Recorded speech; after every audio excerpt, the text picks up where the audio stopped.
impacted your life in ways that you and they never could have imagined. But here you are because of what they chose to do.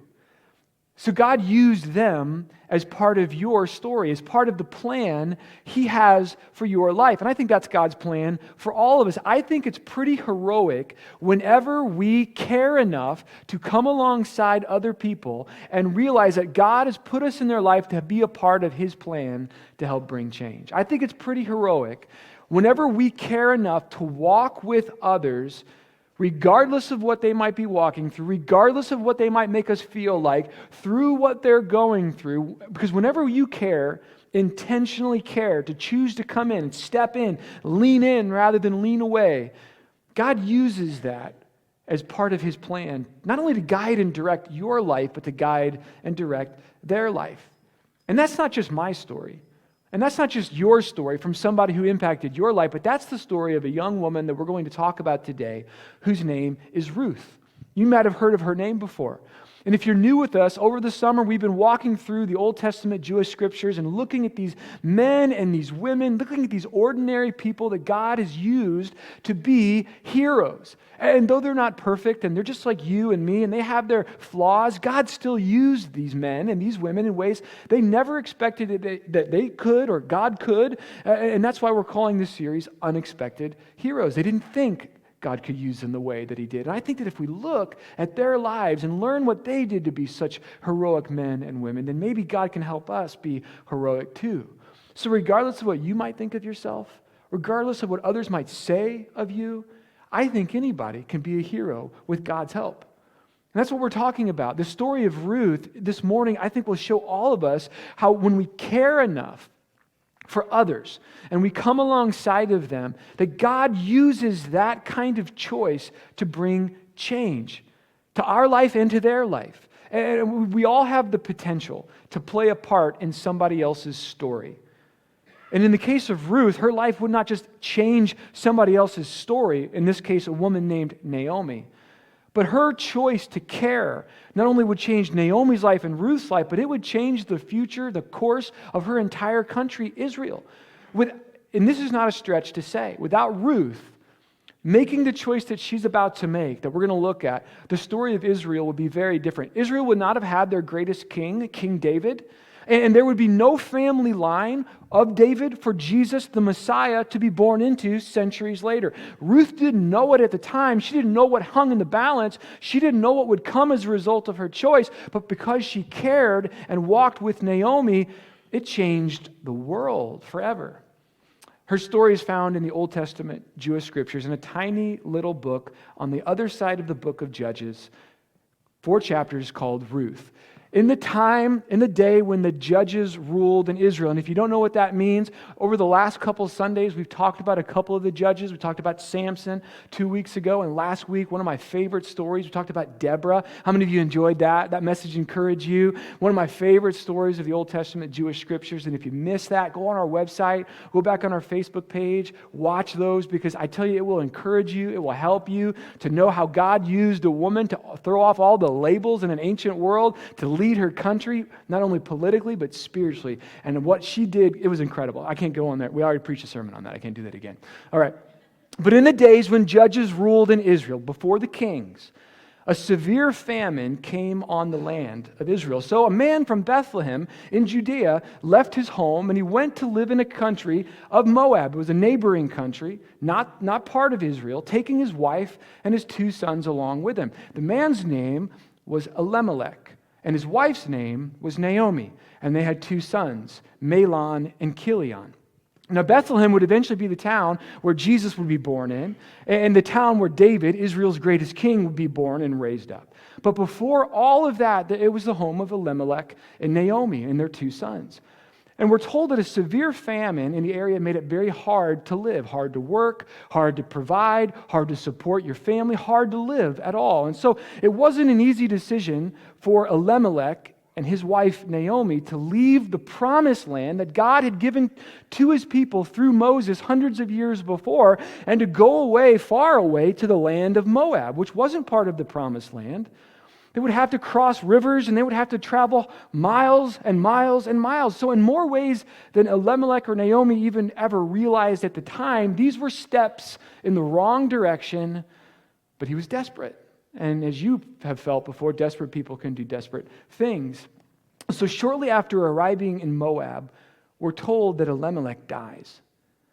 And now, in grief and in pain and in shock over the loss of her husband, now a widow, Naomi, who's just lost the man that she loved and who also lost the security of having a husband and the protection and the provider of the family.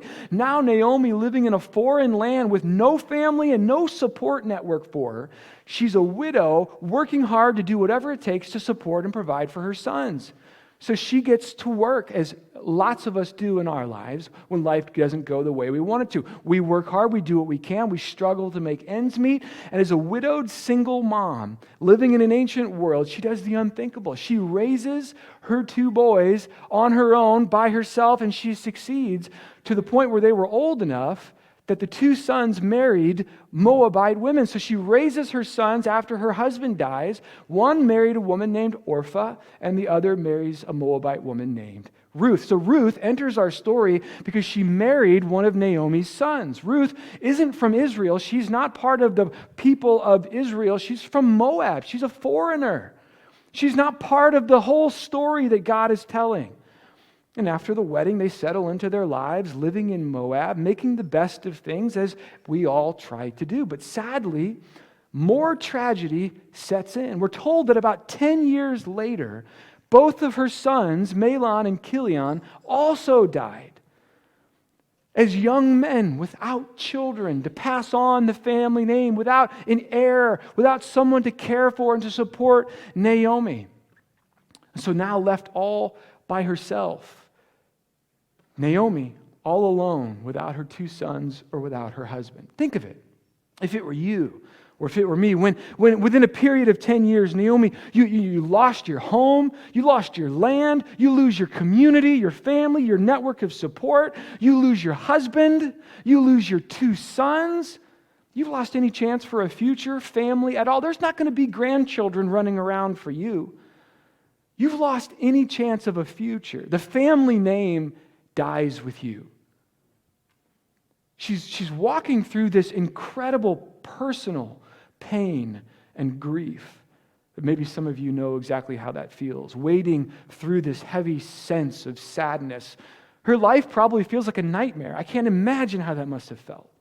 And we read this story, and I think it's easy for all of us to kind of miss the depth of emotion, the humanity of the story, the pain and the loss that she had to have been feeling. Imagine if it were us, and at the moment that we move away, the moment that we leave home, doing our best to provide for our family, doing our best to take care of our kids. When you do that, you step out, and then the next thing that happens is you see your spouse die, and then you pull yourself up and you do what you need to do to work hard to raise those boys. Just like when you feel like you've done the hardest thing and you sent them off, they get married, you've released them to live their lives, and then they get married, and then they both die suddenly. I think you're getting a little angry. I think you're getting a little bitter. I think you're getting a little frustrated. You've buried the love of your life. You've buried your boys. This is heartbreaking. This is a tragedy. Why are you telling this story? Like, don't come to church to bum me out, Jason, right? But whether you're aware of it or not, and this is true still today in our life, everyone around us is going through something personal. Something that might even be painful. You just may not know about it. Whether it's a spouse, whether it's a child, whether it's a friend or a family member, whether it's a coworker or a neighbor, somebody sitting next to you here at church, somebody at the grocery store, somebody at the restaurant that waits on you today. Everybody around us is going through something that you don't know about. Dealing with something. Some of it might be good, some of it might not be good. Some of it might downright just be hard and ugly and painful. But aren't we all just dealing with stuff? Whether we talk about it or not, whether we know the depth of it or not, people are dealing with things. And you can be certain of that. Naomi certainly was. Naomi was without her sons, without her husband, alone, even though she had her daughters-in-law. You know, they're not her blood. And so she felt isolated in a world where it was scary to be on your own, especially as a woman. So Naomi decides that the best thing for her to do, there's nowhere else to turn, nothing else to do. She's going to return home back to Israel. She's going to go back home to Bethlehem. She'll return there. She'll live out her days. She has no idea how she's going to survive. She has no idea what she'll do. She only knows she can't stay in Moab any longer. So as she prepares to return home, we're told that she told her daughters-in-law, you need to go back to your mother's homes. And I hope and I pray that the Lord would reward you for the kindness that you've shown to my sons, your husbands, and to me. May He bless you with the security of another marriage. As she kissed them goodbye, and they all broke down and wept. This had to be so hard. Before she returns home, she urges these two women, these two Moabite women, remember, not Israelites, to go back to their own families. While you're still young enough to marry, while there's still a chance for you to build a new life, while there's still hope for you, and you could start a family of your own. For me, for Naomi, it's too late. I'm too old. I'm not going to remarry. I can't have children any longer. And so my life, however much longer I have left, Naomi thought, I would just live it back in Bethlehem, live out my days. But you, these young women, you still have your entire lives ahead of you. There's still hope for you. And you can hear that in Naomi's voice when she even tells, things are far more bitter for me than they are for you. There's still a chance for you. And if Naomi could choose a word that describes the way that she felt in that moment, it would be bitter. I think you would feel bitter. I know I would feel bitter. Why, God, did this happen? In fact, later in the story, we're told when she returns home that she actually tells people to stop calling her Naomi. She says, I want you to start calling me Mara, which is actually in Hebrew, when it's translated, the bitter one. Don't call me Naomi anymore. I'm not that person. I am now Mara. I am bitter. And this is important. I think all of us, especially if you're a follower of Jesus here, and I realize that people who might be tuning in online or here in the house, you might not know what you believe, and that's okay. I'm praying that God would show you and answer your questions, but if you are a follower of Jesus, you do believe in God, but you still feel overwhelmed with what you're walking through, you feel crushed and bitter and broken, it's not a sign you lack faith, it's a sign that you're actually just a human being. And God can walk with you through that. Even if you're wrestling through pain and hurt and bitterness and questions. One of the daughters, we're told, Orpah, decides that she'll take up Naomi on her offer to return to her family. And so Orpah says goodbye and they weep together. But check this out. Ruth, the other daughter-in-law, clung tightly to Naomi. Ruth doesn't want to go. I'm sure Orpah didn't want to either, but Orpah did. And I'm not knocking Orpah's decision, right? Naomi had become their family, right? These women had become very close. They had shared their lives together. They have shared good and grief together. There's a bond now. And nevertheless, Naomi tries a second time to encourage Ruth to leave and to go home and to start over with her life. But Ruth refuses to walk away and leave Naomi by herself. Now, again, I'm not knocking Orpah's choice. It makes sense to me, right? I mean, maybe that would have been better. Maybe we should go back home. Maybe we should start over. We would all think the same thing, no question. But Ruth shows us the kind of care and the kind of love that I think should inspire our lives. She's cut from a different cloth. She chose not to disconnect when it would have been easier to. She chose not to cut ties with Naomi when even Naomi wanted her to. She chose instead to care and to come alongside Naomi and walk with her through this very dark, difficult season to see what was on the other side together. I'm not going to leave you. We're going to discover what the future holds. And friends, listen, it was that decision, it was that choice that Ruth made for Naomi is the reason why we're talking about her today and telling the story today, because she's a hero. When she didn't have to, she chose to. When she was encouraged not to, she wanted to care and step in and come alongside of another friend, another person, to let God be a part of helping change the story. God used what Ruth did to intersect and inspire and impact Naomi's life. And she didn't know it at the time. She didn't know it yet, but the history of Israel would change because she made that choice.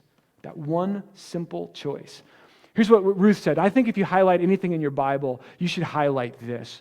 This is one of my favorite verses about, you're not going to find a better picture of friendship or commitment or care or love for one another in all of the Old Testament Jewish scriptures. This is what Ruth said to Naomi. Don't ask me to leave you and turn back. Wherever you go, I will go. Wherever you live, I will live.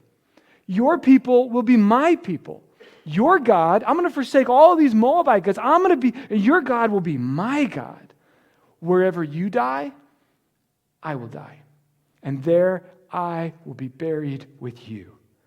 And may the Lord, this is what the Old Testament people would say sometimes if they wanted to make sure that people knew they meant it. May the Lord punish me ever so severely if I would allow anything but death to separate us.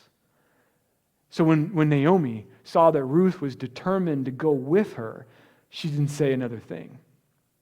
And in all the scriptures, like I said, you won't find a better image, a better picture of friendship, of faithfulness, of loving care and commitment than this. When it comes to your life, when it comes to my life, wouldn't it be amazing to know that somebody cares for you this way? Wouldn't it just make your day, no matter how good or bad or ugly life was, for somebody to come in and say, I'm with you, I'm not leaving, I'm not going to bail, I'm not going to abandon you, I'm going to walk with you, I'm going to come alongside of you, no matter what. No matter the good, the ugly, the bad, no matter what. Wouldn't it be amazing to know that somebody refused to let anything come between you and them? Do you even know of a person like that in your life? If you do, it's rare, isn't it? Who refuses to let anything separate you?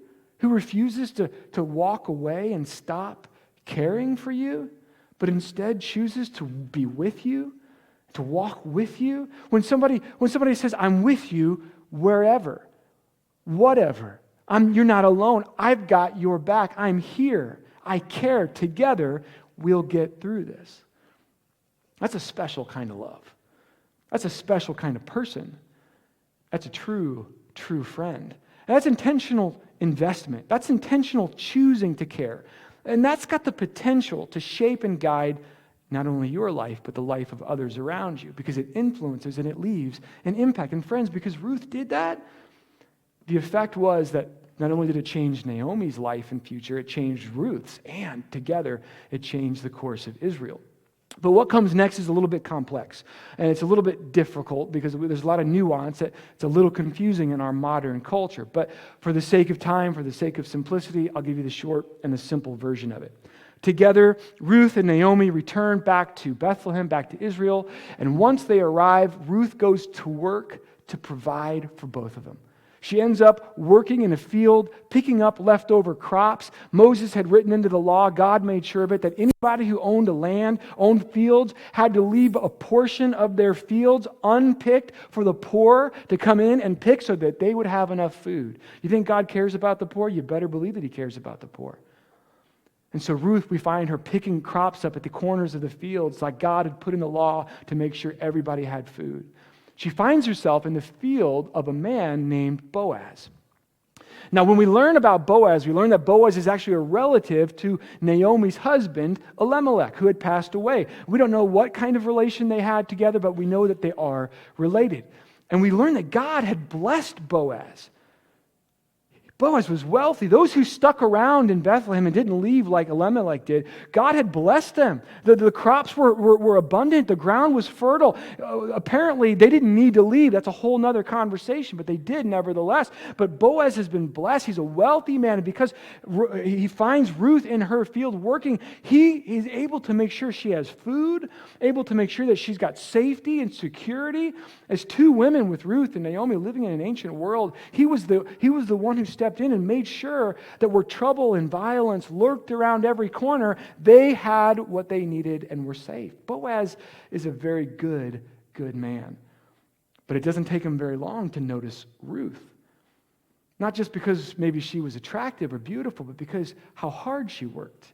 And because her attitude was so incredible. Her character was so impeccable. And very soon he learns of Naomi and Ruth's story and all that they went through in Moab and all that they've lost and all that they've suffered and how they've returned back to Israel with nothing. And he learns of how Ruth has cared for Naomi and come alongside of Naomi and how she's helped her every step of the way. And Boaz is just impressed. He's not a young man. He's an older man. He knows what counts. Character always comes out and counts more.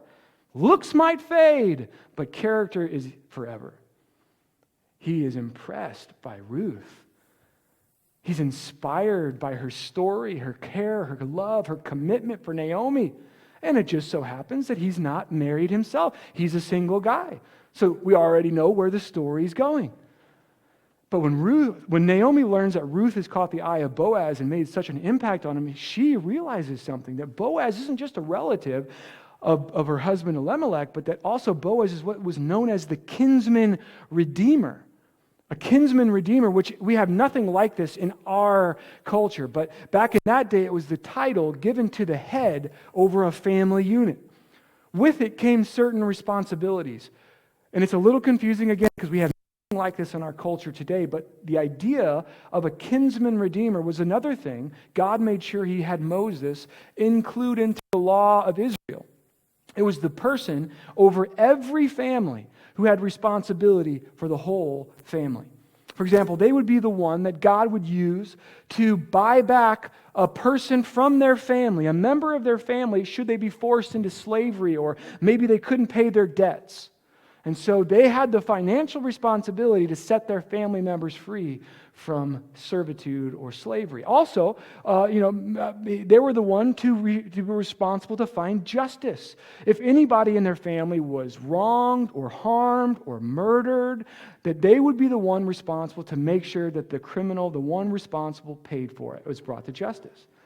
The kinsman redeemer was also the one responsible to buy back land from anybody in their family who had to forfeit it or who lost it or sold it. Because the land was very important to the Israelites. God had made a covenant with them, given them this land, so they believed, and they still do, that the kingdom that God will bring to the earth, that the land is very important to them. So to keep the land in the name of the family, the kinsman redeemer, should one member of the family lose it, they were responsible to buy it back and keep it in the family name. And lastly, the kinsman redeemer was also responsible to carry on the family name in the case of a member of the family who died with no children by marrying the childless widow and giving them children so that when they had children, they could carry on the deceased family member's name and family line. So to be a kinsman redeemer was a very important responsibility over every family in Israel. So Boaz is more than just a relative. He is the person God would use to change everything. Not only could he buy back the land that they lost when they went to Moab so many years ago, but he could also be the one who would carry on Elimelech's family name. By marrying Ruth and providing children, he would provide an heir for Elimelech and his two sons who had died. No one would carry on the family name. Boaz could be the solution that would solve the problem and solve everything. Could change everything. So let's pause in the story for a moment because it's like a Hallmark movie. All of us know where it's going. All of us know who's going to hook up with who's going to love who. We know where the story's going. We know where Ruth and Boaz are going to go. If Ruth had not made the choice to care for and come alongside Naomi the way that she did in Moab, if she had not intentionally chosen to love and walk with Naomi, if she had started over like Orpah did in Moab and cut ties with Naomi, which nobody would fault her for doing, then the rest of their lives would have gone in completely different directions. Their stories would be very different. We wouldn't know their stories. They would be lost to history. Had she walked away, then nothing of what I'm about to tell you would have happened. It wouldn't have been possible. But because she chose to care, and she chose to come alongside and walk with Naomi through this, we have a story to tell. And even though they didn't know it yet, the turbulent period of the judges was about to come to an end. And a new age of kings was about to come to Israel. And Ruth and Boaz would play a huge part in that part of the story. So here's what happens next. Ruth doesn't know what to do next, but Naomi does. And so Naomi helps guide Ruth and is a friend to Ruth like Ruth was to her. So she tells him what she needs to do and how she needs to approach Boaz to ask him to be their kinsman redeemer. So she goes to Boaz in this very special moment during the harvest of the crops. And she asks Boaz to step in and be their kinsman redeemer. And Boaz is so humbled. He's so honored by the gesture that a woman with such incredible character, someone as young as Ruth, would want someone as old as him, but someone like him at all that would want him to be her husband. Long story short, Boaz accepts and becomes the kinsman redeemer for Ruth and really for Naomi. He buys back the land of Elimelech and his sons so that it doesn't fall to someone else, and he marries Ruth, and together they have children. Boaz and Ruth have a son named Obed. You may never have heard of him. And they have a son. Obed has a son named Jesse. You might have heard of him. But chances are good that you know the son that Jesse had named David. David, the giant slayer. One of the greatest kings in the history of Israel, who we'll talk more about next Sunday morning. David, a man after God's own heart. The one who God would honor with such a mantle that he would bring the Messiah, the Son of God, Jesus Christ, into the world as part of David's family line. He wouldn't just be the Son of Man, he would be the Son of David, the Son of God. See, had Ruth not chosen to care and come alongside Naomi and walk through life together, then this story would have not been possible. Both of their lives would have looked very, very different. The choice that changed the course of their lives and the course of history was a choice of love, a choice of selflessness, a choice of, it's not about me, it's about you. I'm going to come alongside. I'm not going to cut ties. What's amazing to me is that she not only made that choice, but that God would honor that choice and graft a Moabite, a foreigner, into the family of God, into the Israelite community. And not just into that, but into the family line of Jesus Christ, the Messiah. And it speaks to the point that I'm making today that you do not know the impact or the influence or the change that God will use in your life when you make the simple choice to care for and come alongside somebody around you. You have no idea what God will do through it. You have no idea the ripple effect of what it will bring years later. But I guarantee you, God will use it to play a part in his plan to change their life. She's a hero. Because it wasn't about Ruth, was it? It was about Naomi. It was about someone else. She chose to care. She chose to come alongside. God used that. And if you and I do the same, when it comes to the people in our lives, I think God can use us to help be a part of his plan in their lives. Because there are some things that are still just as true today as they were in Ruth's day. It's still true that people are walking through painful and difficult things that you have no clue. Every single person that you meet, I want you to understand this. I've been a pastor for 21 years. Let me tell you the truth. People are hurting. They're just not talking about it. They're suffering, they're struggling, they're dealing with life, they're dealing with disappointments, they're dealing with so many things you don't even know about. Things that even if you were close to them, you would never imagine. Everyone is dealing with something, with stuff. Naomi was burdened and broken and bitter. People all around you are carrying burdens, and they feel similarly. So just like Ruth, people still need others, number 2, to come alongside them and care for them and walk with them through this mess. Your needs, my needs, the world's needs haven't changed since Ruth's day. We weren't created to do life alone. We need others. We need friends. We need people who will show up and not walk out. We need more people like Ruth. I wish I were more like Ruth. Because when we make that choice, people will still play a part in God's plan to bring change. You will be a part of what God does in someone else's life. Providential relationships. Not coincidental, friends. Providential. There's a difference. It's not a coincidence that you work with who you work with, or you live near who you live near, or who's in your family. It's not a coincidence. There are no coincidences with a sovereign God. There's a providential hand of God working within your world. Are you watching and are you aware of the people? Providential relationships God uses to connect, to bring his plan and change lives. Ruth and Naomi's lives were changed, and their stories are forever linked because they cared enough. She cared enough to come alongside and walk with her. That's how she helped. She didn't even know it. She didn't realize what would be the effect of that choice. But now we know of the other side. We've got the benefit of looking at the story thousands of years later. And when you think of it, let's leave these three up here for a second, guys. When you think of it, that's what Jesus did for us.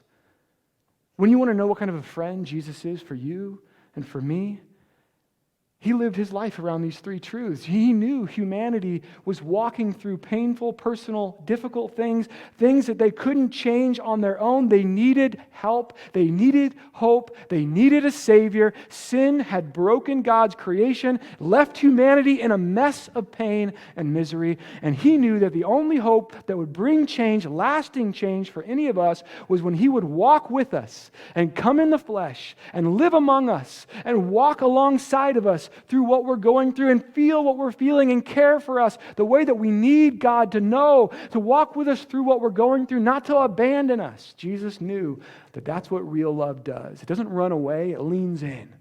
It doesn't isolate and disconnect. It's intentional to come close and to be with and to draw you close. That's what real love did for you, and that's what real love asks of you. To care enough about the people around you, to come alongside of them and to walk with them and to play a part in what God will do to bring change to their life, because that's exactly what Jesus did for us. And before he would go to the cross, to do that very thing for all of us, to change our life, he told his disciples, this is how I want you to live your life. I want you to love others just like I love you. Selfless love.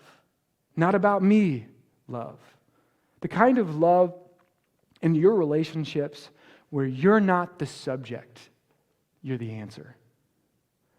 You're not the object, you're the solution.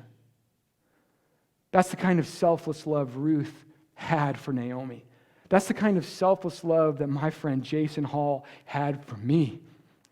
That's the kind of love that Jesus has for you. That's the kind of love we want to have for one another in this church. That's the kind of love you should have for your spouse and for your children and for your friends, the people that you have alongside of you when you do your life tomorrow. You can be a hero to someone who has no clue. You can be someone God uses to inspire and influence and impact their life.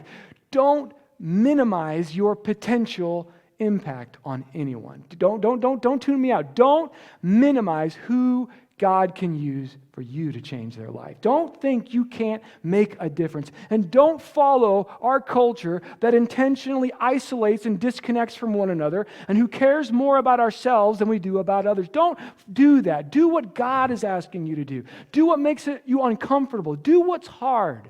Lean in and care. And say, I'm here, I'm with you. Wherever you go, I go. Wherever you live, I live. God is inviting us to love others the way that he loves us, the way that we see Ruth loved Naomi. So don't minimize what you can do, what God can use you to do in someone's life, because every single person you meet needs your care and love. You just don't know it yet. You don't know how. You don't know what the answer is yet, but it's okay because God's made it possible for you to connect and intersect with their life so that you can be an example, a representation of love for them.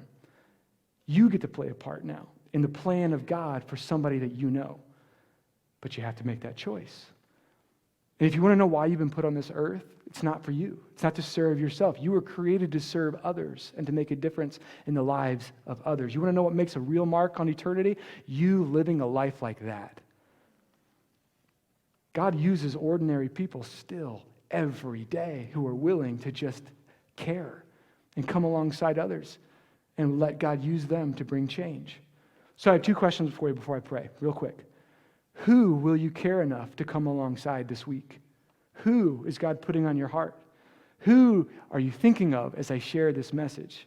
Who keeps like a drum beat in your heart coming back to your mind? Who does God want you? Because you can't do this for everybody. I realize that. You wouldn't have any other time to do anything. But who is God asking you to come in and care for? Who is God putting on your heart? And will you let God use you as a part of his plan? Or will you make that relationship more about you? Will you try to control, or will you love them? See, will you let your relationship and your influence be something you're proud of? Something that you can walk away and say, I did my best to love them like you love me, God? Or will you use that relationship to get what you want out of it? See, those are two different things, aren't they? Will you come alongside someone, and will you let God use you when you do?